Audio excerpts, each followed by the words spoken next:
Hey all, Peter Zeihan here, coming to you from Colorado. Today we are taking an entry from the Patreon Ask Peter a Question page. Specifically, yes, demographics are in decline. Yes, that is going to change a whole lot of things. But when it comes to military issues, won't artificial intelligence and automation, and above all humanoid robots and androids, be able to take the place of humans in the not too distant future? It's like, whoa, hold your horses. Okay, so let's assume for the moment that the supply chain for high-end semiconductors does not break down, and that is a very poor bet.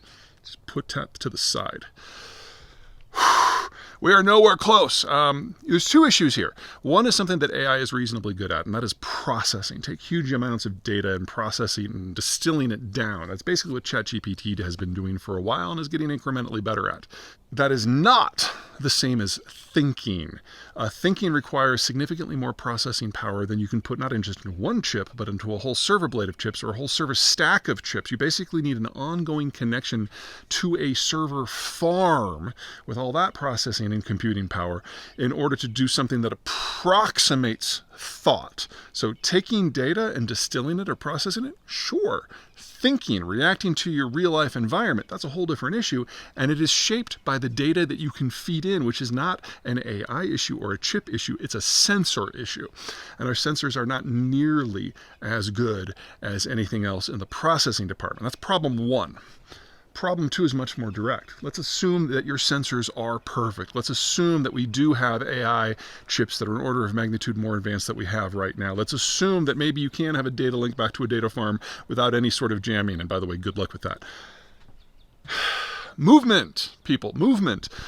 You have to be able to have a device, an android, a robotic tank, whatever it happens to be, that can loiter, that can operate at range without a whole lot of decision making that is done by humans.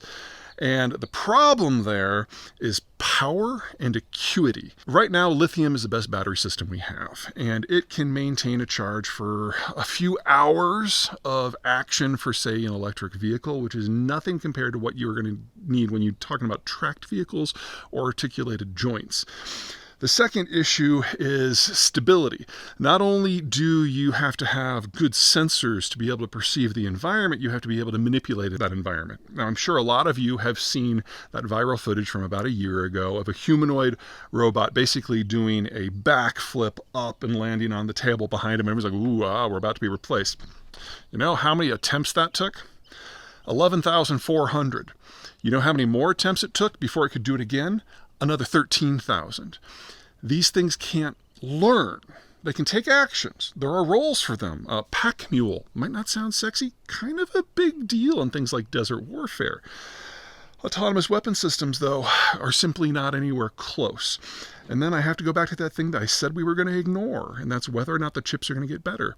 The highest end chips we have right now are rapidly approaching 1 nanometer, but they require 30,000 pieces and 100,000 manufacturing supply chain steps and 9,000 companies. And over half of these things are single point failures. It doesn't take a significant shift in the international environment to make a few of them fall out of the constellation. And when that happens, no more chips will be made. Not to mention that the chips, as they are existing right now, are designed for measures that we already have, things we already need, things we already use, which means that they're not shock tested. They can't handle vibration. They can't handle temperature variation. They certainly can't handle things like dust. We would have to first design a fundamentally new chip that is far more advanced than anything we have already that incorporates this sort of hardening into it. We haven't even started that design process. And assuming that everyone got it all right on their first try, you would see your first volume run of those chips come online probably around 2033. So, no, not something I worry about.